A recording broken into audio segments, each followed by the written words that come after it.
Hi, welcome to Fish on Fridays. I'm Al McCauley, and today I want to talk about that great Marian feast of the Annunciation.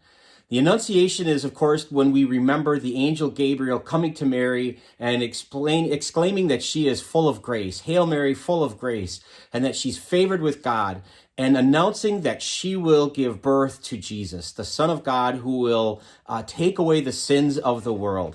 And we read about this in the Gospel of Luke. Chapter 1 of Luke's Gospel is where we'll find this. Just wonderful passage. And it's an interesting thing. The Annunciation is, it reminds us and evokes in our imagination probably themes and images of Christmas. But what's interesting is we celebrate it as a church every year on March 25th. And it's kind of odd because it's kind of, here's the church and its wisdom looking at the liturgical season of Lent, which lasts for about 6 weeks.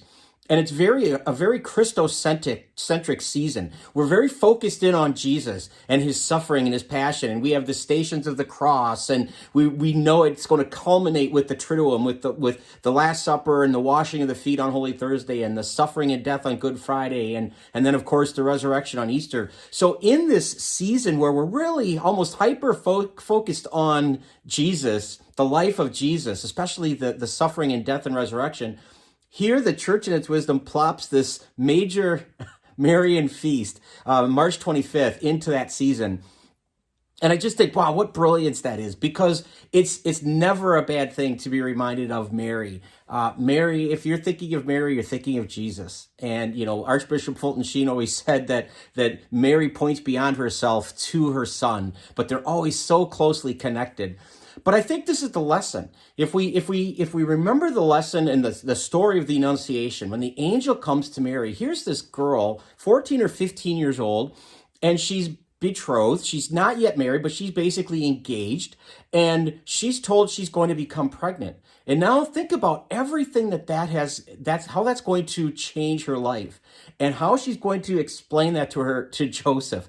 How is she going to explain that to her family, to her friends? How is she going to live with that? The whole idea of that is, you could boil it down to one word: she trusted. She had trust in God, that through God, the message of the angel would be fulfilled. She trusted God despite whatever hardship it might bring her, whatever, evil looks she might get from other friends or people in society. The fact is, she trusted God's plan. Now, if you think about that as a foreshadowing, if you fast forward to when Jesus is dragging his cross and he's carrying and lumbering to his place of execution, and even to the point where he's nailed and hanging on the cross, we know that Mary's there, and Mary's looking on him, on her son. And imagine the amount of trust that she has to have in God to say, I brought him up, I raised him, I loved him, I do love him, and I have to trust that even through this horrific end, that God's will be done, that love will prevail, that he will rise again, that he will be the promised Son of God and the Redeemer of the world. So it's interesting that the Feast of the Annunciation, which really calls to mind Mary's ultimate trust in God, is going to play out again during this season of Lent when we focus on the mysteries of Jesus' suffering and death, that Mary has to trust all over again, probably even in more difficult ways, that her bloodied, broken, crucified son will rise from the dead. And boy, all we need to do is look at Mary and say, do I have that level of trust? Do I have that, I would say, active trust that we not only believe, but we really believe with every fiber in our being, and we live our lives accordingly. So I think about that, when the angel comes to Mary and she says yes, even though she doesn't maybe understand everything that's going on, are we facing a yes in our lives that we don't understand? How do we respond when the will of God, is present to us in a way that might not be what we expect?